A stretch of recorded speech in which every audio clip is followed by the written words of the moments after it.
Well, good morning, and thanks for inviting me down here. Typically, federal agents don't get to talk to anybody besides the law enforcement community, so this is kind of a pleasure to be able to speak to up-and-coming lawyers. Initially, I knew nothing about adoptions. Unfortunately, after 3 years, I know too much about international adoptions. There's a seedier side, and I'm hopefully going to hear about the better side of international adoptions this afternoon with China, because unfortunately, all I dealt with was Cambodia. In about March of 2002, I got a phone call when I was on vacation basically saying, were you willing to go to Cambodia for 90 days? We think there's some Americans involved in some pretty shaky business over there. You're going to be assigned to with an investigator from the East Coast in case it goes to the eastern part of the United States instead of the western part of the United States. So I volunteered to go over to Cambodia for 90 days. After about 30 days in country, myself and my partner realized we have federal crimes that have been committed. We came back, met with a trial attorney from the Maine Justice Department, and then started talking about where do we want to prosecute this case. And that's where I'll go ahead and start from. First off, I hardly knew where Cambodia was when I started this case. And for other people in the audience who don't know where it is, it's in Southeast Asia, basically right next to Vietnam. It's a beautiful country. It's very exotic. It's definitely a third world, and my partner and I kept saying, well, it's pretty much a fourth world country. It's the most poverty-stricken place I've ever been in my life. But before you can understand anything about Cambodia, you got to understand what has happened in recent memory, because everybody who's living now of the age of myself in their 30s lived through the Khmer Rouge time. They were either Khmer Rouge themselves or victims of the Khmer Rouge. And about 1.5 million Cambodians were killed by other Cambodians during this time. And then this is just more of a graphic depiction of Cambodia, because it's a serious place, and people forget that when they go over there to adopt. Once myself and my partner were in country, the first time we had any days off, we figured we'd go ahead and kind of get a better feel of the country. So we went out to one of the most famous places there called the Killing Fields, and also to a place called S21. And this picture of this woman with the child is stuck in their mind, just because people who survived the Khmer Rouge, they're the ones who are having the babies now. So they were victimized before, and now they're being victimized again. And another thing that stuck while we're taking a tour of the prison was this painting done by one of the few survivors of the Khmer Rouge, and it shows a baby being taken away from a mother with the children in the background. So it kind of gives you more of a feel of Cambodia. I mean, they've gone through a terrible time in their lifetime. The other speakers today will talk more about why the moratorium happened. I wasn't on the start of that. The moratorium started it started rolling in the fall of 2001. There were some indications that from a human rights group that babies were being bought and sold.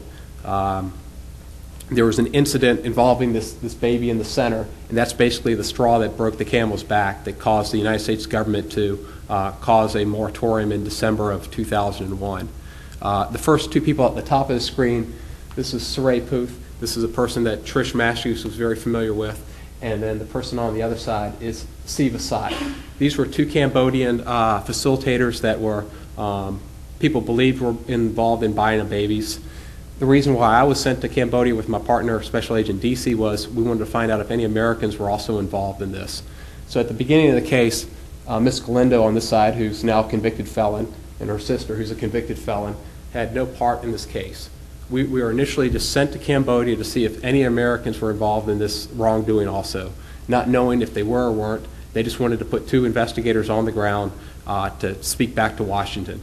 Because at this time, while the moratorium was happening, there was also another, quote, investigation going on, and that consisted of State Department employees, consular officers, and some immigration officers out of the Bangkok office who were trying to look into see if there's anything wrong in trying to approve visa applications.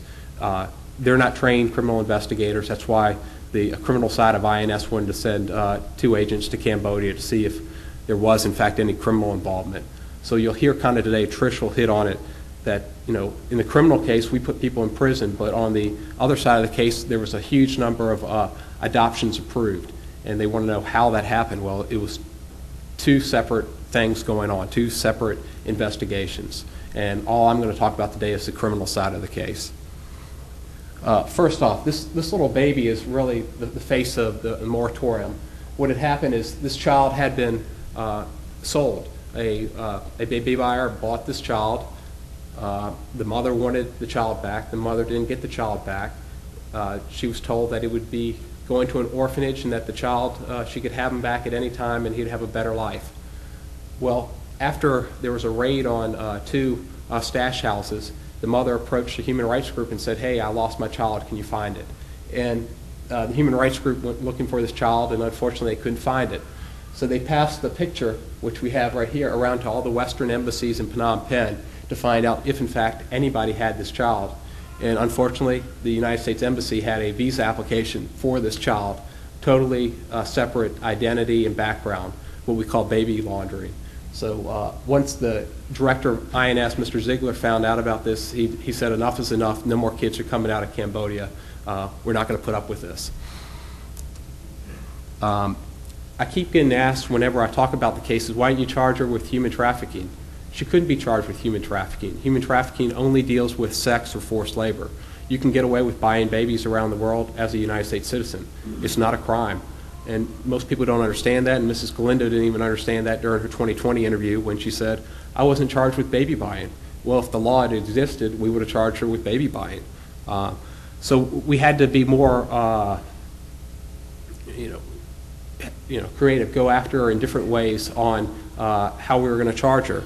And these were a variety of charges we decided that we were going to focus on, and I used all of them in my initial search warrants that I did about 6 months after I came back from Cambodia, all except for the RICO conspiracy.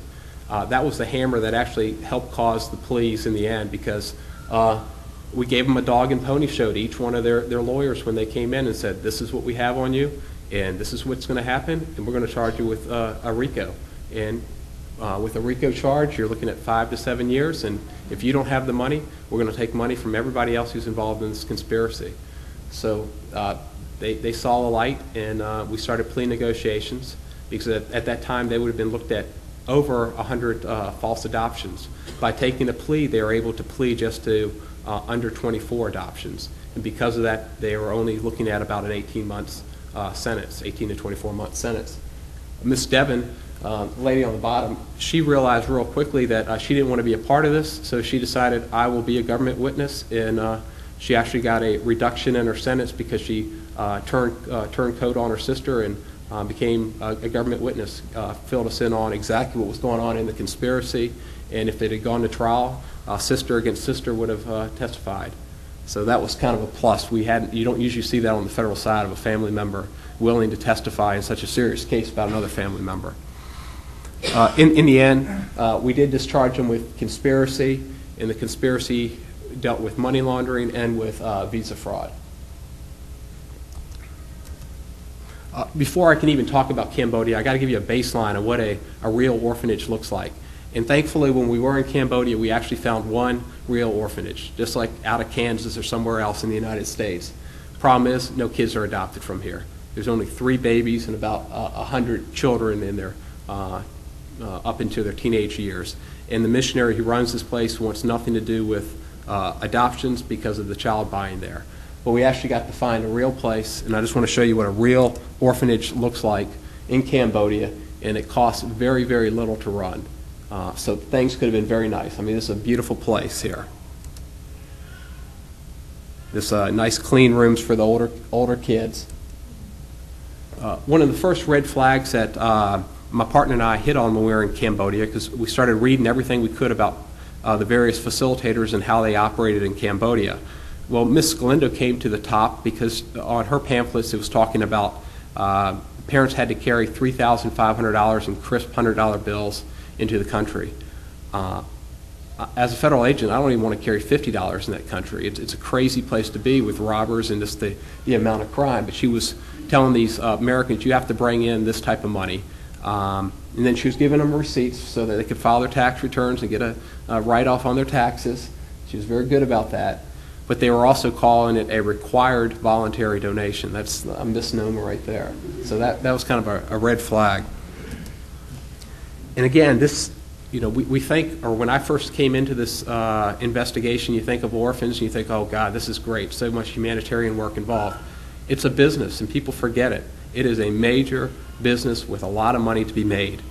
Initially in the case, we only thought Mrs. Galindo did 700 adoptions, but at sentencing, she actually said, oh, well, I did 800. Well, that's over $9 million gross that came in.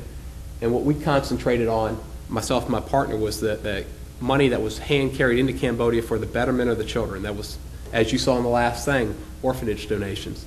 So she had over $2.5 million in cash, supposedly for the betterment of the children. So basically what happened with it. Miss Devon would talk to various people and say how great it was. Well, she only went to Cambodia maybe about 3 times, so she was basically out of the loop. But she would tell stories to the other adopted parents who wanted to adopt, oh, how great it was in Cambodia and how much we've done to improve the country. And still to this day, there's so many adopted parents in the Cambodian community who think that nothing was wrong. It's like they haven't woken up and smelled the coffee yet. A serious crime occurred. One of the individuals who I interviewed early on in the case when I came back to the United States, she described one of the orphanages as a chicken coop, and I think that's probably a better description of it. Well, the conspiracy we charged went from January 1997 to December 2001 when the moratorium happened. So this is over a year into the conspiracy. There's been plenty of money that's come in, yet this place doesn't look anything like that other orphanage. And this is 1998. Well, we'll give them time because hopefully they'll improve it by the end of the conspiracy. When I first arrived in Cambodia, myself and my partner just made unannounced visits out at some of these Cambodian sites. They don't know about federal law enforcement. We don't need search warrants to go in. They'd allow us to come into these places and allow us to take photos at some of them. Well, I was surprised when I came in because it only cost $15 a month for a nanny. Yet this little child is laying in a pool of urine on the floor and nobody's around. Yet there's so much money coming in to this orphanage. How come they didn't hire people to look after the kids? In the investigation, like I said, we initially went to Cambodia for 90 days. We came back after 30 and talked with the U.S. Attorney. By that fall, we had enough for search warrants, so we did simultaneous search warrants in Hawaii and in Seattle. And then the following spring, we went back to Cambodia for over a month because we wanted to go back and see how things have changed and also to interview some of the people that we had developed as suspects and evidence that we had obtained from the search warrants. So this is my second trip to the exact same orphanage where the little baby that I had found in the puddle of urine. And you can see they haven't done anything in a year, and they know that they're under investigation by us. And it probably only cost them maybe $150 to $200 to screen that entire place. A small portion of a $3,500 donation. We also went to a government orphanage that was used by Mrs. Galindo. This place is called Kampong Spu. It's about an hour outside of Phnom Penh. This here, again, I was very surprised. We met with the government officials that day. This was one of the first times that we actually went out with the State Department people to interview the Cambodians at the same time. Our meeting didn't go well, so myself and my partner got up and left the meeting and just walked around the orphanage. And I was surprised when I went into this area where they had the babies because they knew the Americans were coming that day. And I found these babies in this these hammocks are soaked in urine, and you can see that there's feces that's dried on these hammocks. It was very, very nasty, especially after the places that I'd been before where that money could have been used to help for the betterment of the children. And, Mrs. Galindo is a very interesting or charismatic person. She was able to do this con. She was able to con so many people. But she was also able to con the Cambodian government. And after the investigation had started, this picture was taken in, I believe, 2002 or 2003. She got them to give her a humanitarian award for all the stuff that she'd done for the orphans of Cambodia. But as you see from before, she really didn't. And I like it, I underlined try, because she didn't use the money for the orphans of Cambodia. The money was used elsewhere. Who gave her that award? The Cambodian government. The They Cambodian, were involved in all this. and you'll see that later on in here. It went to the top of the Cambodian government. This really disturbed us too. Myself and my partner had talked to the human rights group, and we were told that Mrs. Galindo operated a stash house very similar to the one that had been raided in the fall of 2001 by the Cambodian police that actually started the moratorium rolling. Myself and my partner went 3 hours outside of Phnom Penh to the middle of nowhere, and we found this house, and it truly was a stash house. As a special agent, all I deal with is alien smuggling, so I come in contact with a variety of stash houses in the United States and see how bad the living conditions are. This was bad. This was worse than stuff that I'd seen in the United States. There were 16 babies in this place. Many of them were naked. It was just filthy. They were covered in filth, covered in feces. It was a terrible place to be. If it had been dogs in the United States in a place like this, the Humane Society would have been called and people would have been charged with cruelty to animals. But since it was Cambodia, it wasn't, and these children were just products. So there again, what happened to all the money? And that's kind of where we ran with the case when we came back to the United States. There again, it's classic money laundering, what they did. This statue on the other side, we found this on our second trip over, and when our Cambodian guide said this is Laxmi, we took a picture of it, because Laxmi was the name of Mrs. Galindo's shell corporation that she founded. Laxmi is the Hindu goddess of wealth and greed, and we would have loved to have taken that to a jury, that she named her shell company after that.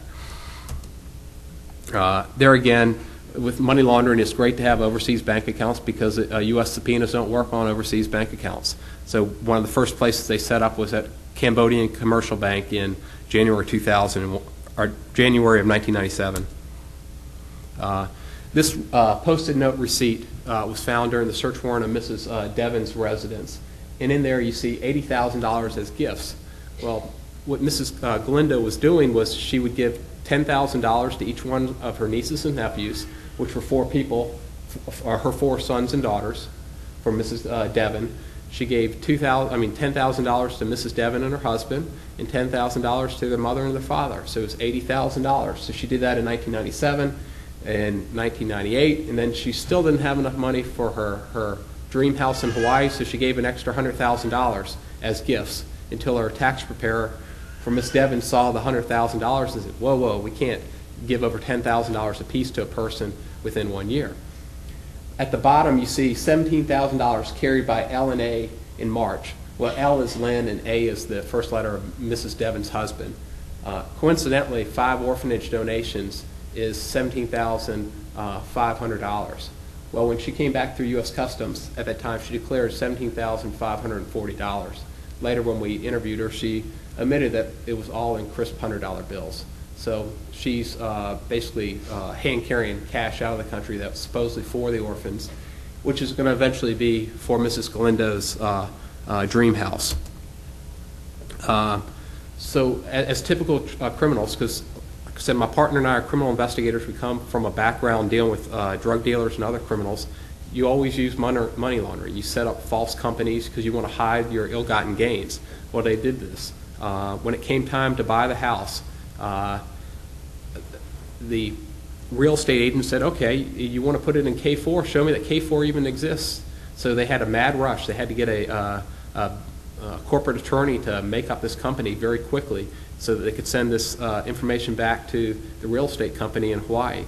And it turned out that they claimed that all the money came from her 4 sons and daughters, that they contributed the capital, and that it was for real estate. But in fact, it's for Mrs. Galindo. She doesn't want anything in her name. And then this is where she lives, or lived. And thank you that all of us now, we own this house as U.S. taxpayers. The United States government, we put a Liz pendants on it early in the case, and then we took it as forfeiture. It's worth about $1.4 million. She's about 100 yards away from the North Shore of Kauai, and she's right near this valley in Kauai. It's just absolutely beautiful there.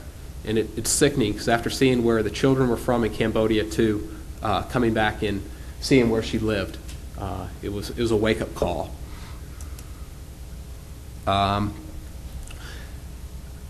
During the search warrant, we took a variety of things. We took her bank books and other items. But one of the things we were surprised about is, first off, we can't account for a huge amount of her money. I can't trace back over $1 million, probably closer to $2 or $3 million of her money. But we were able to figure out through the case what she did with at least $125,000 of this.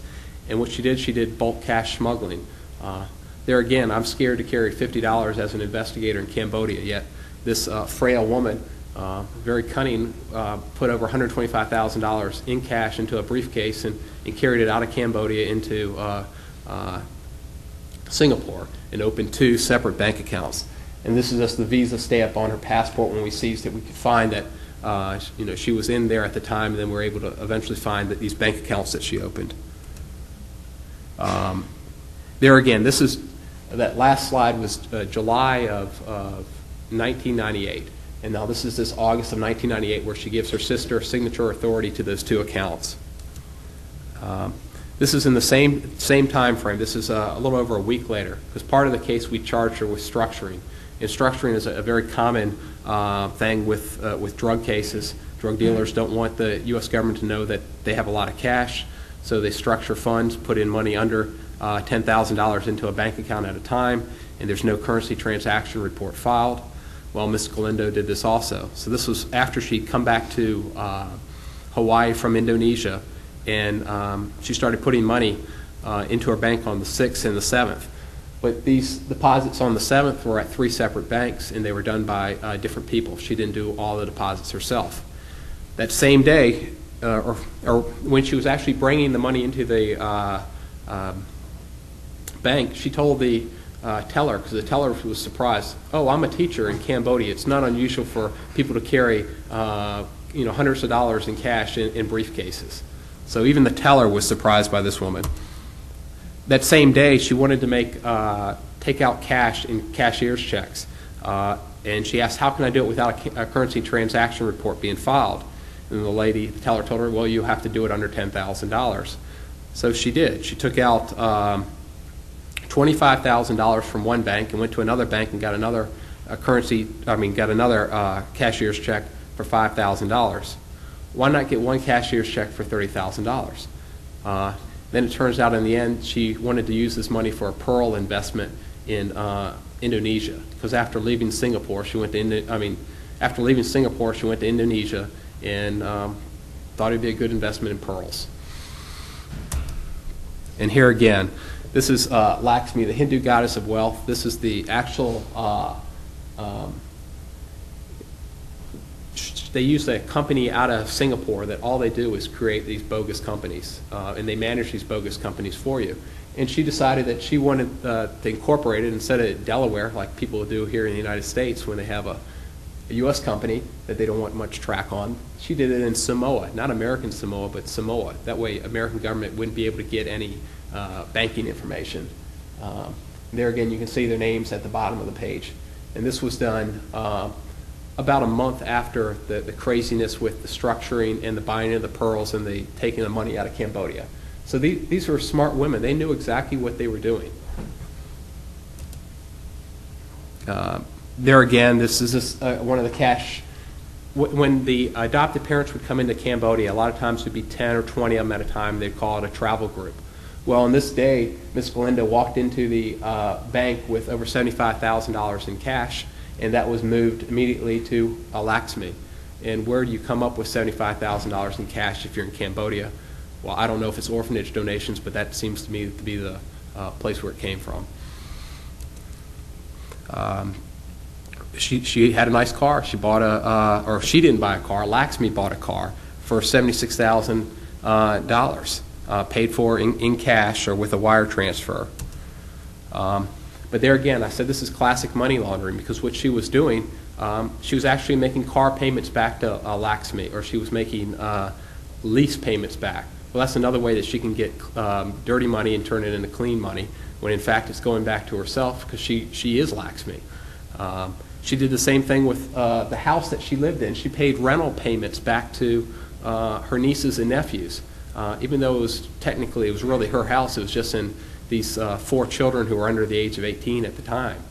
And you can see one of the rental payments was paid for with $3,500 in cash. And it's like, God, it's coincidental that these keep coming up as orphanage donations, or the same amount as orphanage donations. And then the kicker was when we did the search warrant, I came across, later on we were looking through what we had taken in the search warrant, and this is her Social Security statement. And my God, she makes more money than $20,000 in 5 minutes in Cambodia with adopted parents, yet she only reported to the government between 1969 and 1998, $20,000. So immediately, once we found out about this, we said, hey, let's get an IRS special agent on the case, and we'll let them deal with the tax problem of the case. So the IRS dealt with that, and they're still dealing with that. But we said, this is a great tax case. If somebody wants to work it, we're not going to work it since we're not tax agents. I'll just let you read this. This is how the government viewed Mrs. Galindo, and this was part of the sentencing document that was given to the federal judge in December of last year.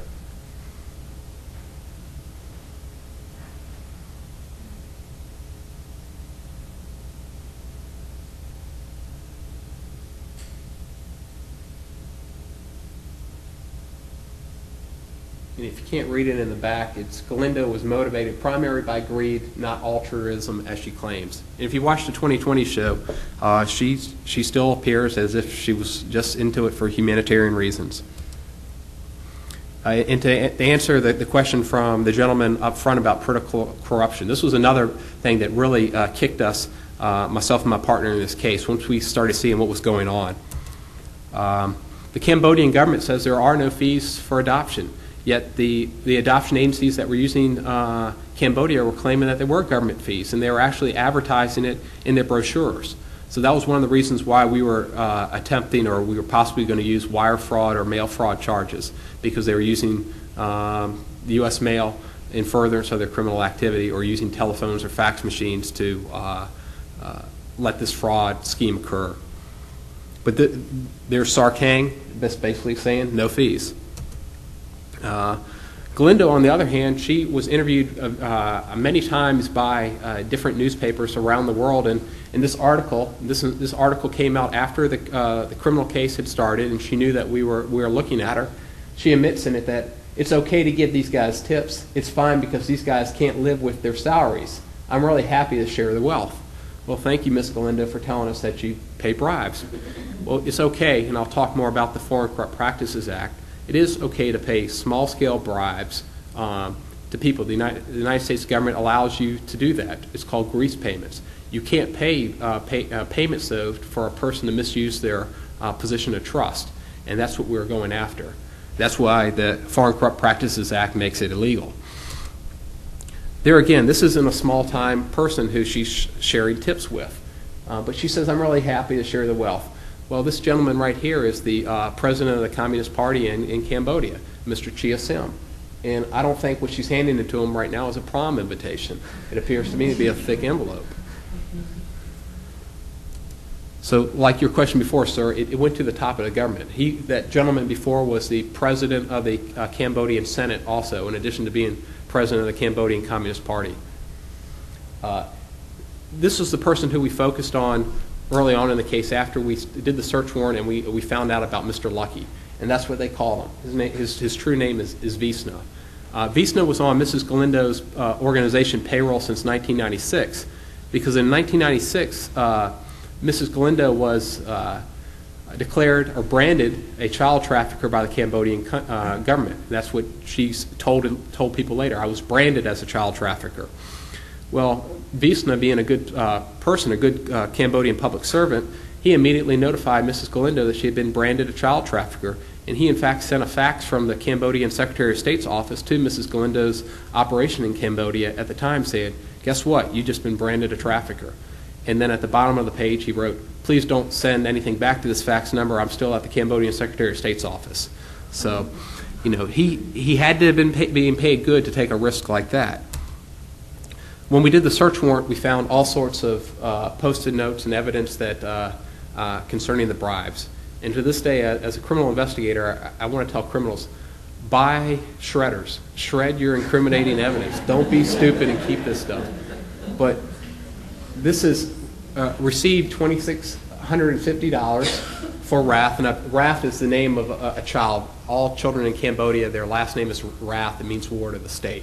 And with this, for privacy, I've taken out the names of the children and when it happened. But Visna got $2,600 for processing her or this child's adoption.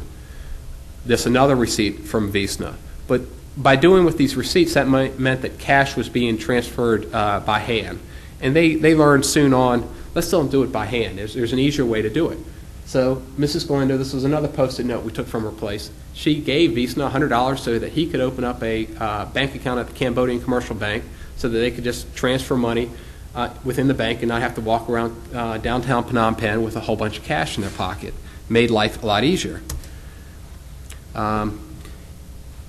Here again, this is pocket trash that she didn't destroy from her house. And early on, we thought, okay, maybe the payments going to Visna are really going to the Cambodian government and everything's okay. Wrong. This is on her pocket trash, and it lists that this account is Mr. Visna and his wife's account. So it's not going into the government treasury. It's going into their pocket for personal gain. Seattle International Adoptions and others, we actually charged Seattle International Adoptions as a corporation in this case, and we dropped the indictment later once Mrs. Galindo and Mrs. Devon pled guilty, but we actually went out after the adoption agency itself, and would do that in the future. But in this case, they were actually advertising, this was sent through the mail and also via fax machines, that there are various government fees due to process your dossier. Your dossier.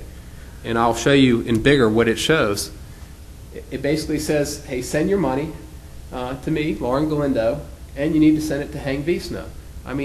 Just telling these American parents who all they want is an ethical adoption to bribe these foreign officials, and they don't even realize they're bribing the foreign officials. It was out and out. They didn't do this for too long because people started asking questions, but this was done early in the conspiracy.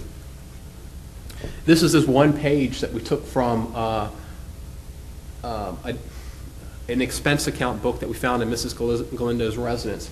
And you can see file to Visna, 29, and 29 is the total of 29 kids. And on this day, he got over $50,000. What for? Well, it's bribes. And this is just on one day in April of 1999. This happened over and over and over and over in the case. This is how it was run in Cambodia. This was the norm, not the aberration. Also, one of the things that surprised us, and one of the reasons why myself and my partner came home after 30 days instead of 90 days, was we interviewed this orphanage director, and she admitted in the interview she only made $55 a month.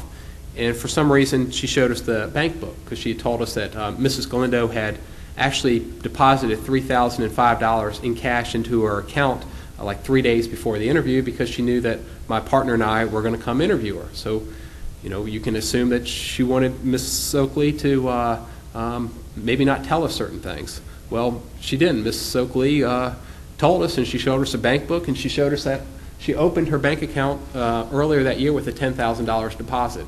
She makes $55 a year. Where did this money come from? Okay, now this is more towards why we're here today about the babies, but I wanted to kind of set the stage, because normally if I start talking about baby buying or baby switching, people go, who cares? Big deal. It doesn't really matter. But by showing you how Mrs. Galindo's organization operated to begin with their money and how they dealt with the politicians, you already kind of have a flavor now of who she is as a person. And this is what we would have presented to a jury too, is we wanted to show both sides of Mrs. Galindo, not the one that came off on 2020 still as I'm a humanitarian, but for what she really is, a convicted felon. In all cases, it's always hard as an investigator to prove knowledge, but thank God Mrs. Galindo showed us that she had knowledge. She actually wrote a letter to the head person of INS in Bangkok in 1999 explaining what she knew about adoptions. And here she states, according to U.S. statutes, a child must be completely orphaned or abandoned, or the surviving parent must be unable to care for the child, and here's the kicker, release the child in writing. So she knew the law. This was on paper. We had a copy of this. So she couldn't say that she didn't know what she was doing was wrong.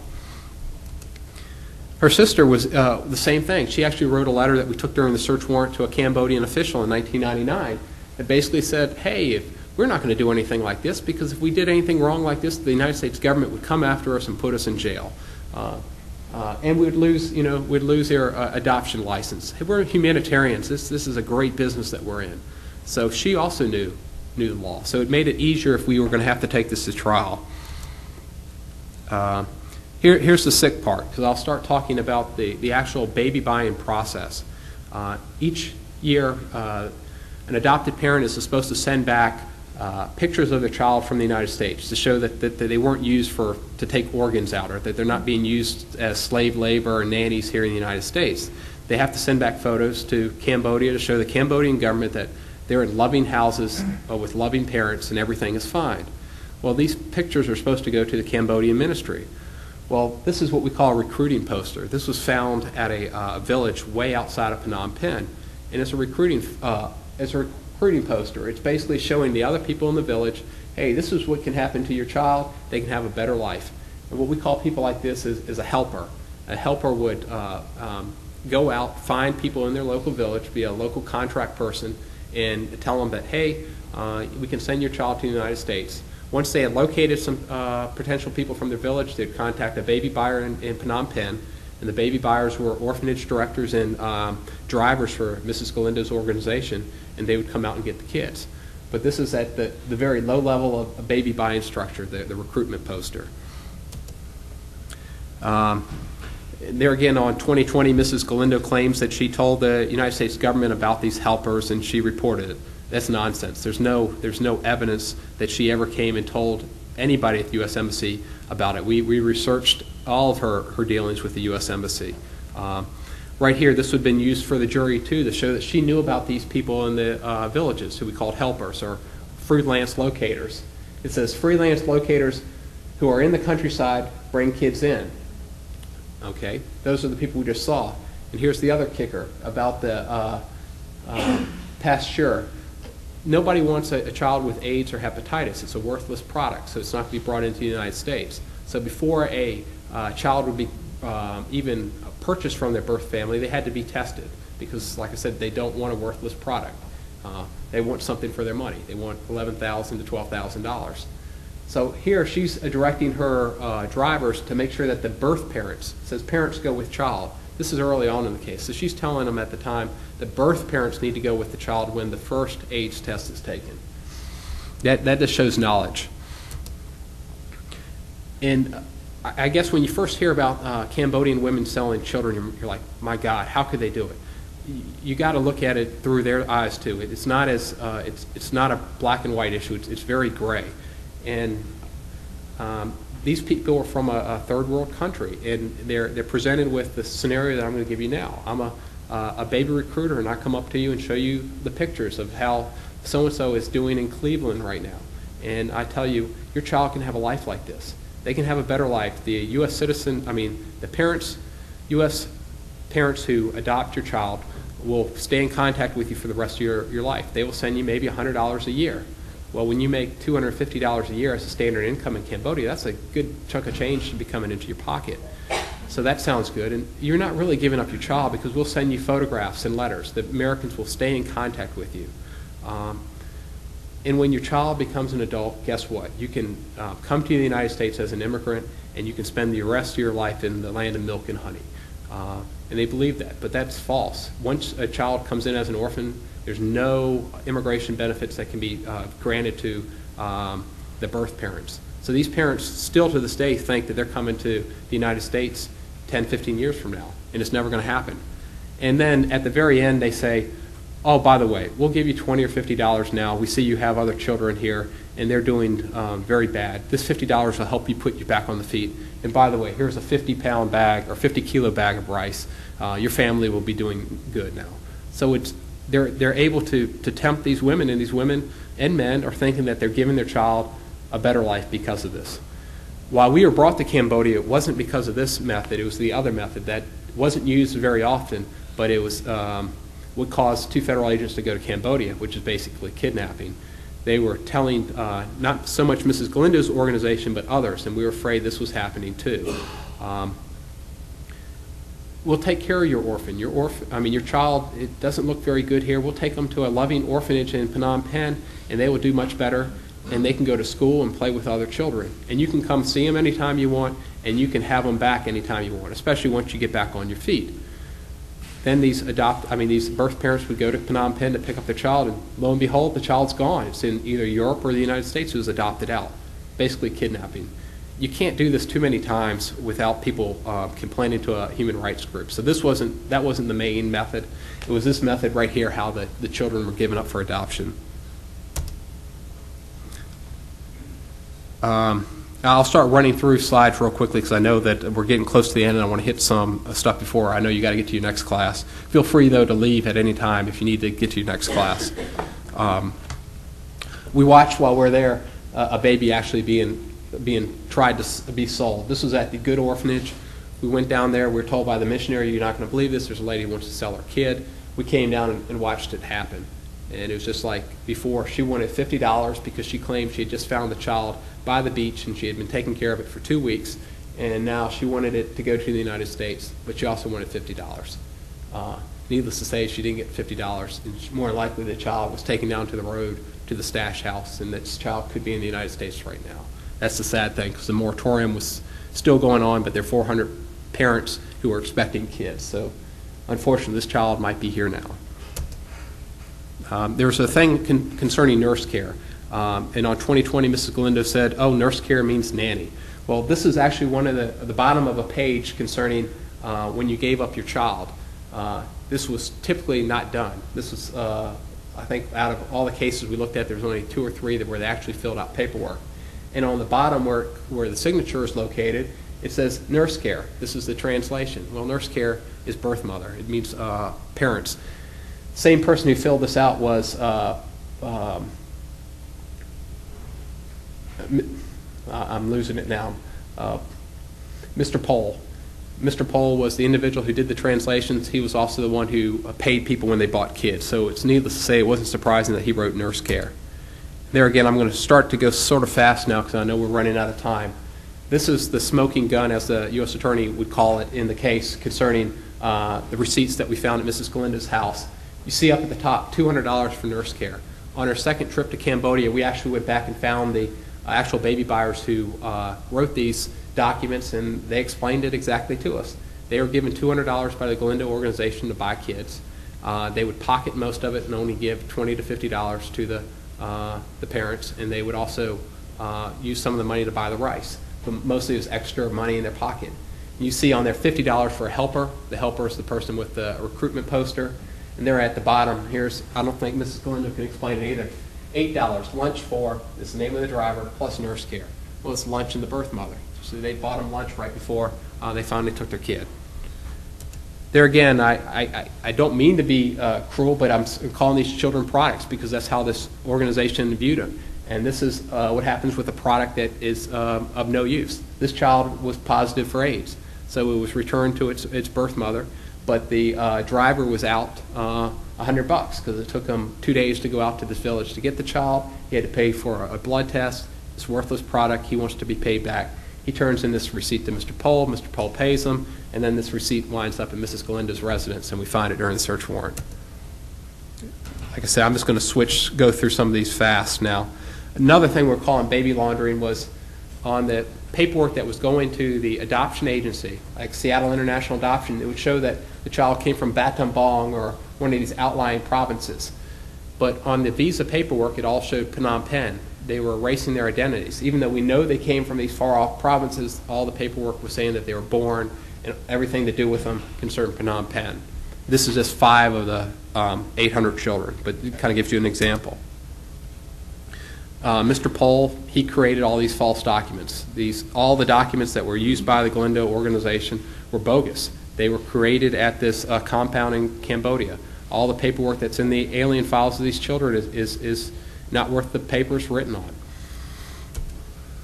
One of the good things in this is they actually kept records. I mean, on the second trip we went back and talked to Chimnally.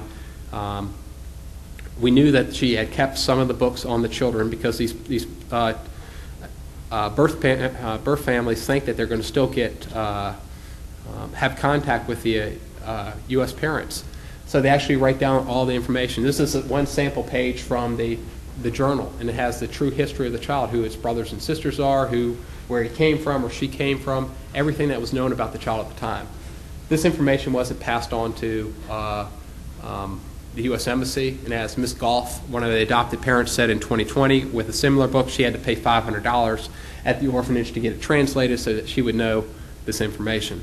But now we have this I have it in my evidence locker, and the information in here has been slowly given out to the adopted parents as I can find them, so they know the true history of their child. In the indictment, we only charged, like I said, under 25 because she did a plea bargain. We would have done over 100 if it had gone to trial. But this is one of the things that irritated us. We called it baby switching, and they did it constantly. The names are just these made-up names that we had in the indictment. What it is Vim is for some reason too sick to come to the United States, but they've already paid a bribe to the Cambodian government to create the paperwork. So who cares? It's just a product. We'll just use another product in its place.